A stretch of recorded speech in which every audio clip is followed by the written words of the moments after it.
আবারও গাজাবাসীর বিশ্বাস ভাঙল ইসরায়েল। আবারও বাবার কোলে আদরের সন্তানের মরদেহ, হাসপাতালে হতাহতের ভিড়।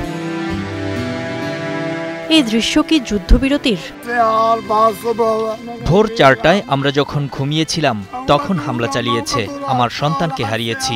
এর বিচার আল্লাহ করবেন। সবাই বিশ্বাসঘাতক, বড় বড় রাষ্ট্র, মোড়ল রাষ্ট্র, কিন্তু তারা বিশ্বাসঘাতক। আরব বিশ্বকে আহ্বান জানাই আমাদের পাশে দাঁড়ানোর। সবশেষ খবর পর্যন্ত মঙ্গলবার রাতের হামলায় প্রাণ গেছে 104 ফিলিস্তিনির। এরপরও ইসরায়েলের পরম মিত্র যুক্তরাষ্ট্র বলছে গাজায় যুদ্ধবিরতি অব্যাহতই আছে। সাংবাদিকদের প্রশ্নের উত্তরে এশিয়া সফররত মার্কিন প্রেসিডেন্ট জানান অন্তত সেটাই তিনি মনে করেন।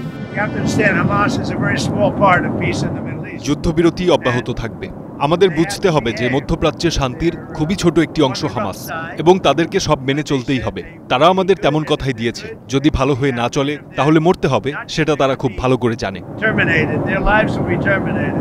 মঙ্গলবারের হামলার ব্যাপারে প্রশ্ন করা হলে বৈশ্বিক শান্তির দূত সাজা ডোনাল্ড ট্রাম্প বলেন, ইসরায়েল অনিরাপদ বোধ করলে পাল্টা হামলা চালানো দোষের নয়, বরং সেটাই সমুচিত।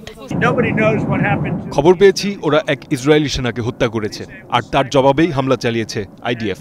যদি আগে ফিলিস্তিনিরা হামলা চালিয়ে থাকে, তাকে অবশ্যই পাল্টা হামলা চালানো উচিত।